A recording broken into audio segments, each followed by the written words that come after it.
So, tatlo kayo, mag-usap kayo at sagutin niyo itong tanong na ito.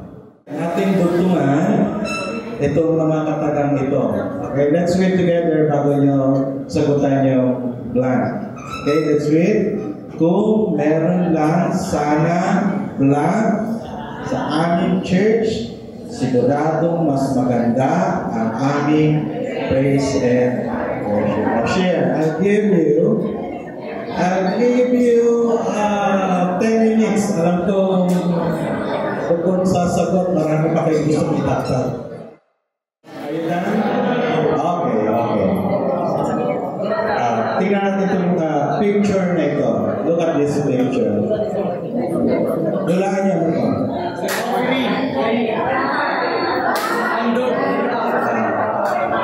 Cain and Abel, right? Cain at Abel. Okay? Yung kay Abel na handog, pagsamba, tinanggap. Yung kay Cain, hindi. Ang question, bakit?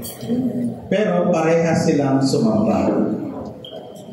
Yan yung unang record ng pagsamba sa Bible. The first record of worship. At sigurado ko na kaya yung ginawa ni Cain at Abel, I'm very sure, tinuruan sila ni Adan at Eva. At si Adan at Eva naman, tinuruan ng Diyos ng tamang pagsamba. You understand that? Amen. Di ba nagkasala si Eva at Adan? Ang unang konsekwensya ng kasalanan ay shame. Hiya. Tama? Nakita nilang sila ay hubad. Bunga ng pagkakasala. Ang tao pag nagkaroon ng kasalanan, gumawa muna ng paraan para pagtakpan yung konsekwensya ng kanyang nagawa. Tama po ba? Ano paraan nila? Dahon. Pero hindi sapat ang paraan ng tao. So ang Diyos ang gumawa ng paraan. Siya'y gumawa ng isang hayop, may dugong dumana. Lord, may inalay, may sinakripisyo bago matakpan yung pagkakasala nila. Bago ma-please ang Lord. Oh, that's how to please God. Worship is all about you need to do some sacrifice. Right? Kaya walang pagsamba kung walang handog. Pero pares naman silang may handog. Ba't yung isa tinanggap, yung isa hindi. Maraming mga teorya. Pero isa sa pinakamalapit, if you are evangelical, yung isa tinanggap dahil out of grace. No? Dahil sa biyaya. Kasi yung isa, galing sa kanyang pinagpagalan. No? Farmer si Cain, di ba? At ang hinandog niya, galing sa kanyang pagsisikap. Nagsikap siya ng gusto para magpatubo ng halaman at umani. At doon dinala niya sa Lord, very proud siya. Lord, tingnan mo naman, pag-ani ako at ito'y ihahandog ko sa iyo. Meron siyang proud heart. But the other one, wala, bantay lang ng bantay maghapon, hindi naman siya nagpapatubo ng damo, at yung alaga niyang tupa ay lumalaki naman, nagiging malusog, not because of his effort, not because of God's favor, siya nagpapatubo na lang ng bagay. Tama po ba? Amen. At siya naghandog na may pasasalamat dahil alam niya lahat galing sa Diyos. Amen. Ano problema? Hindi yung handog. Hindi paraan ng pagsamba. Ang problema, yung puso sa pagsamba. Kanina, nagtanong ako rito kanina. At pagdating ko sa pangatlong tinanong ko, sabi niya, devoted heart. Sabi ko, hindi na ako ikot, may sumagot. Yun yung sagot sa blanco. Magiging maayos ang gawain pagsamba sa church kung, sabi may katulong, if you have devoted heart. Isa mo lang sa amen. Amen. Diba kanina, we sing that song, it's more than a song, not the song. Hello? Hello? It's all about Jesus. Amen? Amen? It's all about Jesus. Now, what is worship? Worship is an active response to God whereby we declare His worth. This is declaration of His worth according to Allen and Borer. Ito yung pinabasa ko dito about worship. Now, ito ay declaration of God's word. Yun ang worship. Mga kabataan, baka mawala na tayo sa focus. Baka mapunta na tayo, dapat high-tech ang aming gamit, dapat mga pang singing contest ang aming mga mga singer, dapat, alam niyo, marami ng gano'n, no? Ipinagpapalitan natin yung tamang, yung tunay na issue doon sa mga bagay na pangalawa lang. Alam niyo, magandang meron tayong lahat ngayon. Tama po ba? Maganda. Pero, first thing first, at sabihin mo sa katabi mo, ang puso mo. Amen po ba? Yun ang importante sa worship. Dahil, siguro sabihin ng gitarista, gitarista lang naman ako, nagkinalaman ng puso ko ron. Hello? Hello? Drummer lang naman ako, nagkinalaman ron. Remember, you are, ano tawag sa inyo? Praise and worship Him. Again? Praise and worship Him. Tama po ba? Na lahat ng miyembro nun ay tama rin ang puso sa pagsamba. Amen. Ay, di, sa tek lang naman ako, pastor. Kagaganon lang naman ako. Pero ayaw kong itaas yung upuan ng aming tek. Katabi ko siya pag nag-worship. Nakikita ko siya. He is worshiping the Lord. Hello? Mahalaga ang puso. Mahalaga. Dahil yun ang pinagpapala ng Panginoon. Amen. Yun ang may pabor. Di po ba? Yung mga series of sermons natin, itong mga nakaraan, kahit magbigay ka, kung pakitang tao, hindi pagpapalangin. Manalangin ka, pakitang tao, hindi pagpapalangin. Mag-ayuno ka, pakita lang sa tao, hindi pagpapalangin. Pero yung ginawa mo na Diyos lang ang nakakaalam, na dalisay, yan na merong pagpapalangin. Amen? Kasi, hello, pare-parehas ang temptation ng pastor at ng nasa praise and worship. Nung bata akong pastor, that's my, may struggle pa rin ako. Pero nung mas bata ako, mas may struggle ako. Natatayo ka to prove yourself. Natatayo ka para may humangat sa iyo. Natatayo ka, hindi para sa kanya. Kundi para may patunayan ka. At dahil lalo na sa mga binatang pastor, nagpapakyun.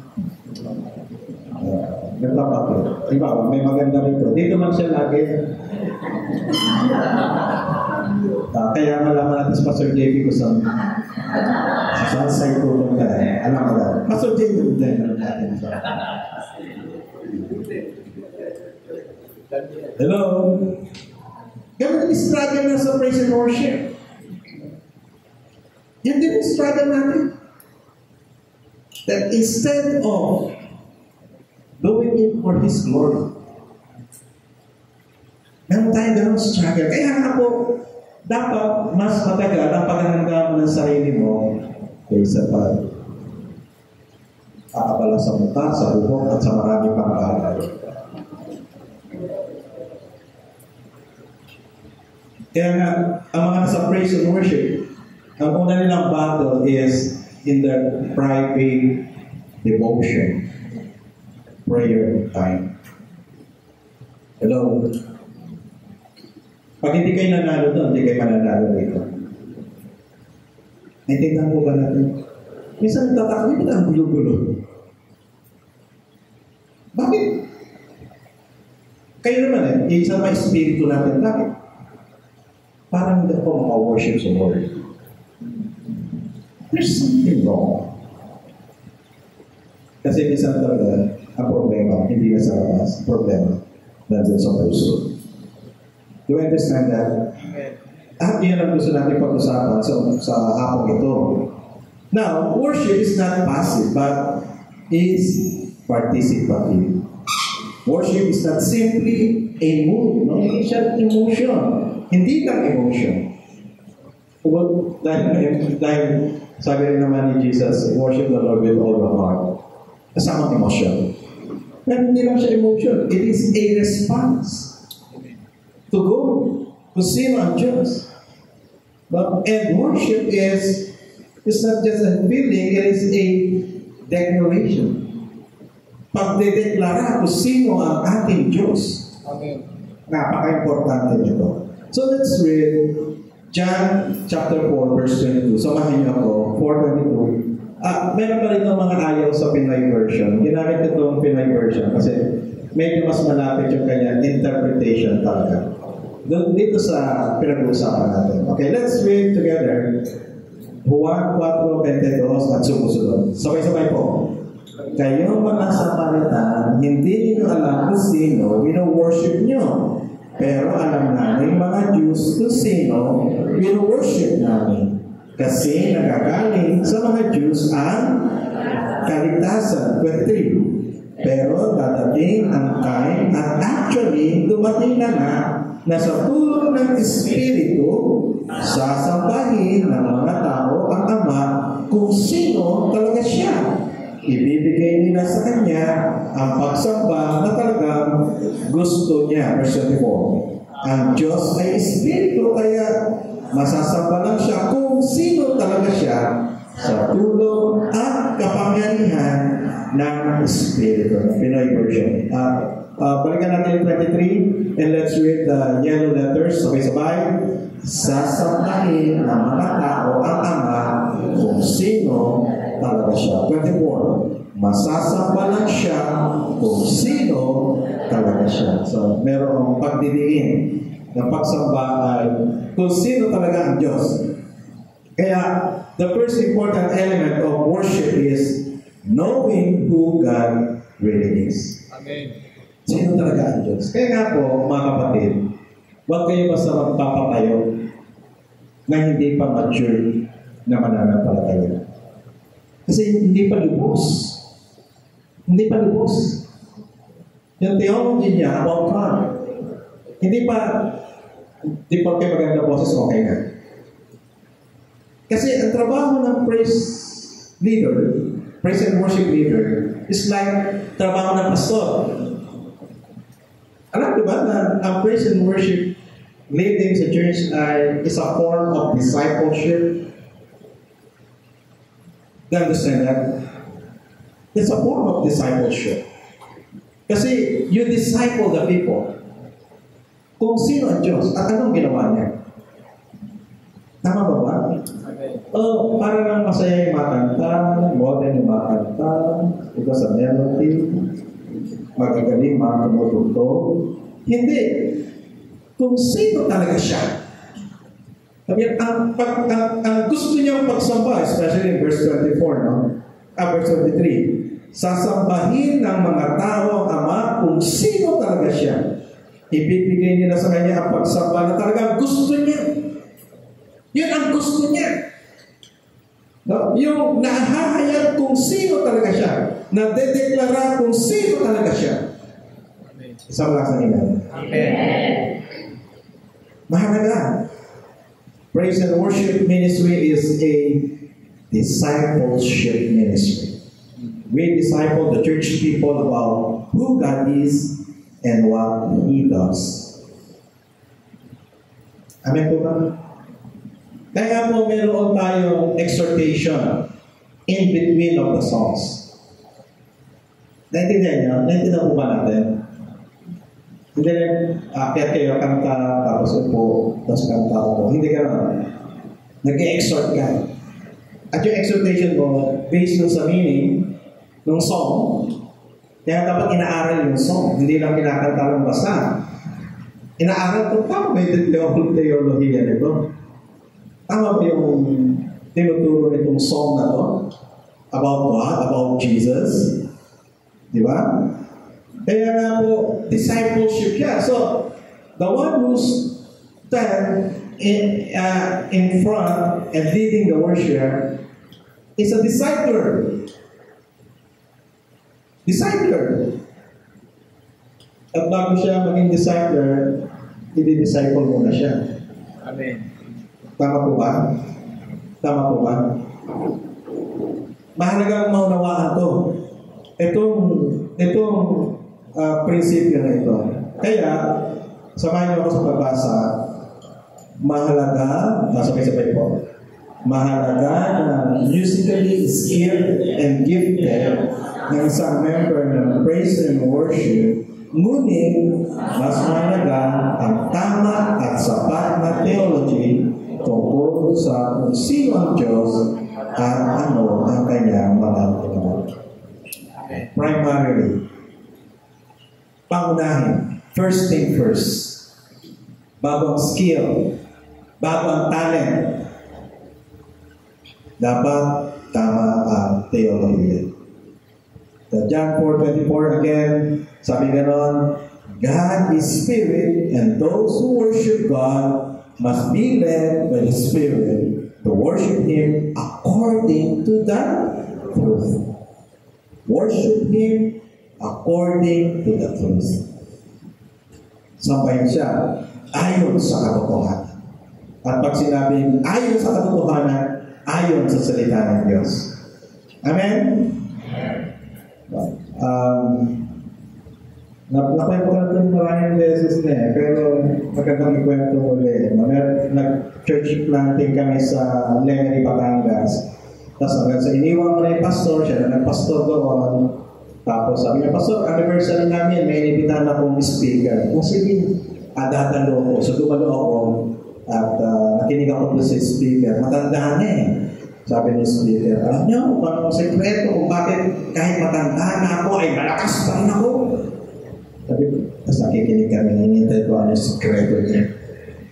Ang ginagawa ko, tuwing gabi, sabi niya, binabasa ko ang Psalm 23. The Lord is my shepherd.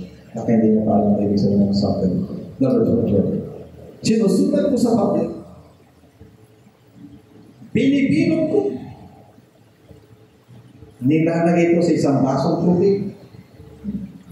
Binababad magdamag. At yun ang iniinom ko sa umaga.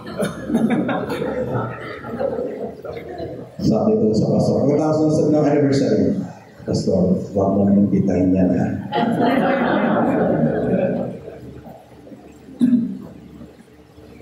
Dapat maingat sa pinapatayo sa harapan. You understand that? Di po ba? Dapat alam mo sound. Pag hindi, malaking problema. Hindi naman ay tama yun. Siguro baka may gumawa rin. Baka yung elder ka ng church. Baka may sumunod din. Di po ba? Worship is not fanaticism. Pag sinabi kasi yung fanaticism, susunod ka na nakapukit. Diba, may mga pupunta ng Quiapo, pag January 9, tanong, ba't kayo na dyan? Ba't kayo nagsasakripisyo? Wala na po. That's fanaticism. Walang reason at all. Walang logic. Tatagong fanaticism. Nagsasakripisyo dahil fanatic sila. Worship is not only about emotion. Kasi pag emotion, man-centered. At minsan, ginagawa ng mga worship leaders, manipulation of worshipers' emotion. Hindi na truth. Nilalaro na lang ang emosyon ng mga tao. Parang kinaibahan sa mga Pariseo. Lahat ay palabas. It's like a show. Sarsuela, stage play, theater play. Hello, hindi gusto ng Diyos. Sabi ni Jesus, hindi niya yung gusto. Dahil ang totoong pagsamba nakabase sa katotohanan. Sa malakas na amen. Malakas na amen para kay Jesus. Amen. Katotohanan. Sa Jesus mismo. This is why we need to understand the exact and precise meaning of the lyrics we sing. Kaya mga pastors, dapat, pag may napitan, oops, nakikita ko yung theology mo. Okay, correct. Okay, kung meron may question, okay. Pag-usapan. Okay. Pag-usapan. No? We need to examine if the praise and worship songs we choose is aligned with the truth of the Word of God. Nasa Biblia pa ba yan? Yung kinakanta pa namin ay nasa Biblia pa? Yung ba talaga sinasabi tungkol kay Jesus? Tungkol sa Diyos? At ba'y tungkol sa kaligtasan? Baka ang itinuturo na ay kaligtasan sa pamagitan ng gawa? Malaking problema. Di po ba? Tingnan natin, ano yung sabihin ng salitang worship mismo? Originally, ito ay galing sa Anglo-Saxon word. Turuan mo na ako paano magbigkas ito.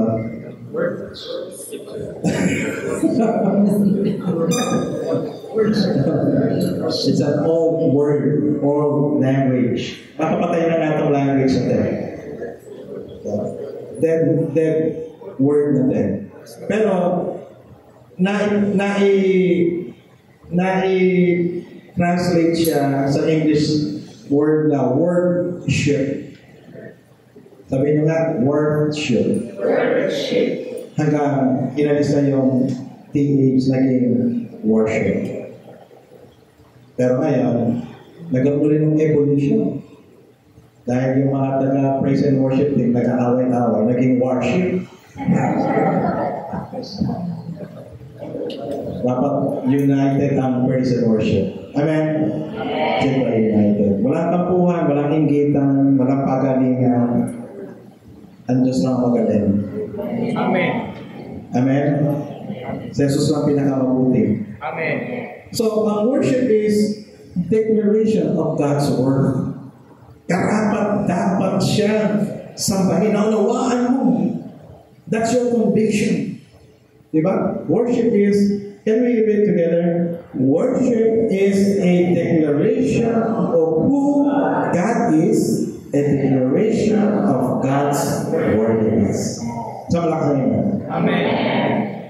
He deserved. He deserved. God deserved. Karapat dapat siya. Diba may song na gano'n?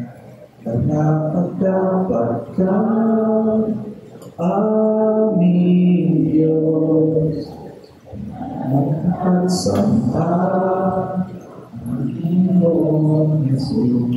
Isa pa. Karapat dapat ka, aming Diyos, malayang pagsamba, Panginoon Jesus. Isang malakas na ilan. Amen. Di po ba? Karapat dapat ng Diyos. He deserved. He deserved. Kung sino man may karapat dapat tumanggap ng papuri, ng pagsamba, ng pinakamainam na papuri, pinakamainam na pagsamba, wala nang iba kundi ang Diyos. He deserved. Worship as a declaration of God's worthiness is worship in spirit and truth. Sige nga, samahan niyo ako sa pagbasa. Worship as a declaration of God's worthiness is worship in spirit and truth. Yung palang ibig sabihin na worship in spirit and truth. If you declare who God is. Kasi usapan ni Jesus sa kanyang Samaritan. Yung Samaritana. Yung Samaritana, doon kami nag-worship sa Sabi ng Panginoon Kristo, hindi niya kakilala kung sino yung worship mo. Pero kami, alam namin kung sino yung worship natin. Sabi ni Jesus. Kasi meron ng Old Testament Bible. Diba? The Hebrew Bible. Nandun na. Kaya, sabi ni Jesus, we can worship in truth. Because, alam namin, kilala namin kung sinong aming sinasamba. Pero kayo hindi. Sabi niya. Worship means to attribute worth to something or someone. Ibigay. No? Kilalanin. Nakarapat-dapat. Kaya pwede kang kumanta, pero sa loob ng puso mo, hindi mo kinikilala ang Diyos ay karapat-dapat. Pwede kang tumugtog, pero sa loob ng puso mo, hindi karapat-dapat siya. Tama po ba? Kaya mahalaga yung condition ng heart. Now, sige, tigliliman. Isang hilera. And kung may Bible kayo, please read Revelation 5, 1-14. And sagutin niyo itong tanong na ito. Why the Lamb is worthy to be worshipped? Okay? Basahin niyo. Revelation chapter 5, verses 1-14. At sagutin niyo yung tanong na why the Lamb is worthy to be worshipped. Ayan. Isang hilera, isang grupo ha.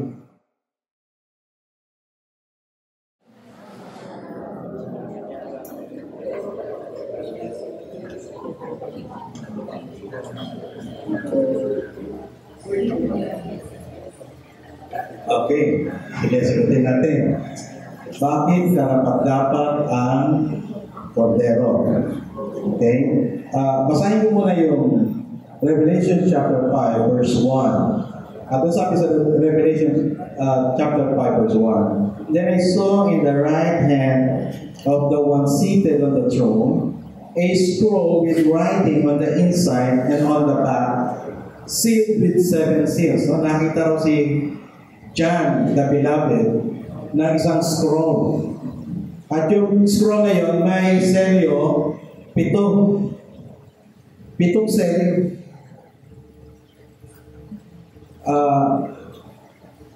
It symbolizes ng pagiging misteryoso ng Diyos. Misteryoso ng Diyos. Dahil sa ating kasalanan, naging misteryoso siya sa atin. Hindi natin siya makikilala sa ating sariling pagsisikap. Tama po ba? Hindi natin makikilala ng lubos ng Diyos. Nakasil. At para magkaroon ka ng kaligtasan, you need to know God. Amen? Para maligtas. Diba? Anong ibig sabihin ng salvation? Restoration ng relationship ng Diyos at ng tao. Tama? At para ma-restore yun, kailangan makilala siya. Ang problem, sabi gano'n ni John, I also saw a mighty angel proclaiming in a loud voice, who is worthy to open the scroll and break its seals. Kahit naman na tayong talata rito, tingnan natin. May problema ni John. Revelation 5:3. Let's read together. No one in heaven or on earth or under the earth was able to open the scroll or look inside it. Anong title yung book na yan? New Testament book. Anong title? Revelation. Sabihin niyo, Revelation. Pero, ang kailangan ni John is revelator. John needs revelator. Hindi natin makikilala ang Diyos. Kailangan may magpapakilala. Sinikap ng tao, nagtayo ng Torre ng Babel. Para at least makarating sa langit, pumantay sa Diyos, makilala ang Diyos. Anong ginawa ng Diyos? Sinila niya yun. Minasa niya yung Torah. Ngayon naghahanap pa rin, sino magpapakilala? Hindi katakataka kung bakit si John the Beloved ang ginamit ng Diyos. Kasi siya yung closest to Jesus. He is the very best friend of Jesus. Kung may 12, after 12, mayroong 3. Sino yung 3? Peter, James, John. At doon sa 3, sino yung isa? Sino na iwan sa krus? Nung nagtakasa na lahat, sino na iwan doon sa krus? John. Siya pinakamalapit. Di po ba? Kaya may mga may best friend dito. Anong lahat ng sekreto? Kaya kung aawayin best friend mo. Best friend to hanggang maging marites. Yung best friend mo, alam lahat ng sekreto mo, pero pag inaway mo, kaya magkakwento tungkol sa iyo. Kasi alam niya lahat ng kwento mo. Kanino magpapahayag si Jesus, the Revelator? Kay John. Sa kanya ng pahayag. At doon sa proseso ng pagpapahayag, sabi niya, sino magpapahayag, Panginoon? Wala akong nakikita. Pero, chapter 5, verse 4, basahin natin sabay-sabay, sabi niya, I cried hard because no one was found worthy to open the scroll or look inside. Kanya, wala akong nakita. No one was found worthy. Verse 5, ito sagot. Jesus is the answer. Sabay-sabay. One of the elders said to me, stop crying and look. The one who is called the Lion from the tribe of Judah and King David's great descendants has won the victory. He will open the scroll and its 7 seals. Wow! Palakpakan natin ang Panginoon. May karapat dapat. Sabi ng isang elder, may karapat dapat magpahayag. Kaya nga pahayag ang title ng aklat. Merong revelator, worthy revelator, and that is the Lord Jesus Christ. He's the Lion from the tribe of Judah. He's the King, David's great descendant. Ika nga, Jesus as the fulfillment of the prophecy. Katuparan ng hula sa lumang tipan. Kaya nga po, kung yung napansin nyo ilan ang elders? 24. Yung 24 elders, yung 12 symbolizes the 12 tribes of Israel. And the other 12 is the 12 apostles. Old and new. The old and new. Si Jesus ay karapat-dapat is worthy in the old and the new covenant. Amen. Amen? Amen. Because He's the Alpha and Omega. Amen? Amen. Amen po ba? Amen. Siya'y sasambahin noon at sasambahin ngayon. Amen po ba? Amen. At sabi niya, siya ang karapat-dapat. Siya ang karapat-dapat. Verse 6. Sabay-sabay nga po tayo. Sige, samahin nga po. Then I looked and saw a lamb standing in the center of the throne, surrounded by the 4 living creatures and the elders. The lamb looked as if it had once been killed. Hinto muna tayo. What? Worthy revelator pero talunan? Pag kayo magpakita ng mga hero, mga pala super bagay, ang bagay na mga Pastor Joe. Pwede rin, Pastor Roel. Di ba? Pag mag-portray ka ng mga superhero, Hindi pa patalo si Brother Ray. Nakita ko na. Ganyan dapat. Pag sinabing good superhero, bida, dapat yung mga ang datingan talagang bida. Pero ito, the lamb looked as if it had once been killed. Bugbog, sarado. Yung lamb, kinatay. Yung lamb, puro dugo. Yung lamb, puro sugat. Pero is the worthy revelator. Yan ang paraan ng Diyos. Ang paraan ng Diyos para manalo, wala mga tayo sa Diyos. Do you understand that? Kailan may magbayad? Hindi mababago yun. Kabayaran ng kasalanan ay Hebrews 9:22. Walang kapatawaran ng kasalanan kung walang pagbubugo ng dugo. Paraan ng Diyos para manalo. God's road to victory is sacrifice. Amen. And the sacrificial lamb is there. And He is the worthy revelator. Hello? Duguan tupa. Pero hindi lang siya duguan. Tuloy natin pagbasa. It had 7 horns. Tupa na may 7 sungay. Ano pa ang tsura nitong tupa na to? And 7 eyes.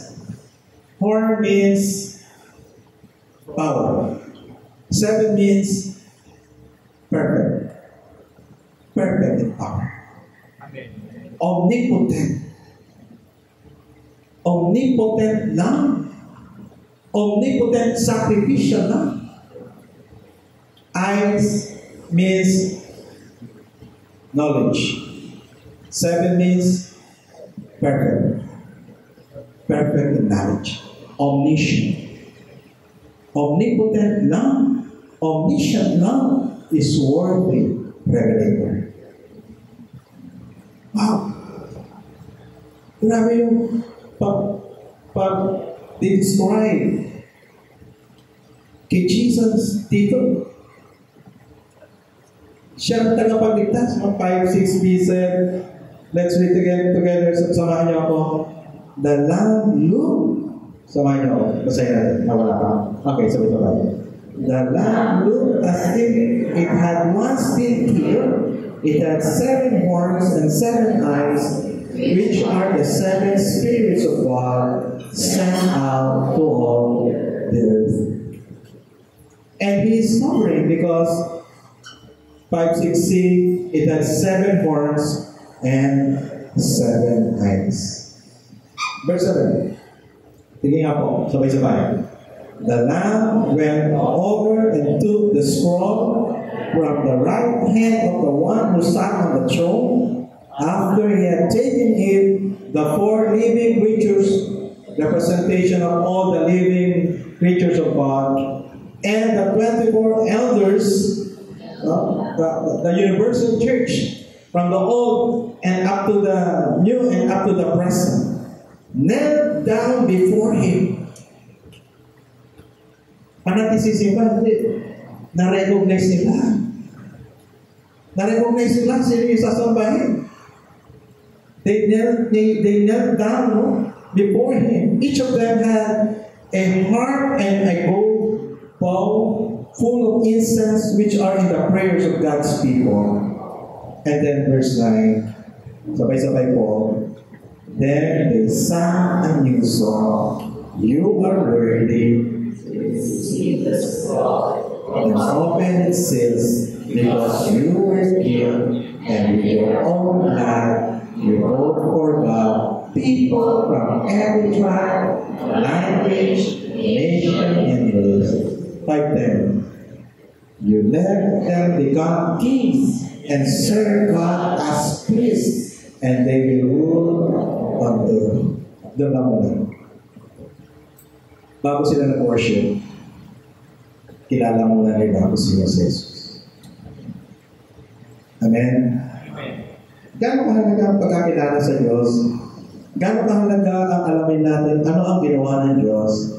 Gaano kahalaga lubusang makilala ang Diyos bago umawit, sumamba sa Kanya? Naintindihan po ba natin yan? That all started, no? Hindi lang dahil may kanta, hindi dahil mayroong gitara, mayroong drums, may kakanta, may praise and worship man. Lahat nagsimula dapat sa lubos mo ba kilala si Jesus? Hindi talaga dapat lubos mo bang kilala si Jesus? Si Jesus ba ang iyong tagapagligtas? Si Jesus ba ang iyong Panginoon? Si Jesus ba ang iyong Kordero? And then therefore, you start right. You start right. Nagsimula ka sa tama. Dahil worship is declaration who God is. Verse 11, as I looked, I heard the voices of a large number of angels around the throne, and the voices of the living creatures and of the elders. There were millions and millions of them. Verse 1, and they were saying in a loud voice. Ito rin. Dineklara nila kasi itong lamb na ito. Itong kordero na dapat sambahin. Sabay-sabay. The lamb who was killed is worthy to receive power, riches, wisdom, strength, honor, glory, and praise. Palapakan natin natin Panginoon. Verse 13. Verse 13. Then I heard all beings in heaven and on the earth and under the earth and in the sea offer praise. Together all of them were saying, sabay-sabay, praise, honor, glory, and strength forever and ever to the one who sits on the throne and to the Lamb. Amen? Amen. Pagsamba nakabase sa katotohanan, malalim. Pagsamba nakabase sa melody, maganda melody, maganda tono, maganda ang pagkakanta, mahina. Pero pag samba, nakapundasyon sa katotohanan, mananatili pagwalang ng Amen? Amen. Verse 14, the four living creatures say, Amen. And the elders knelt down and worship. And everybody say, worthy is the Lamb. Amen? Worthy is the Lamb. Bago tayo punta sa huling bahagi ng ating reflection, awitin natin ang song na yun, worthy is the Lamb.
At tinuruan mo kami, Panginoon, na ibigay ang aming sarili sa pagsamba sa iyo.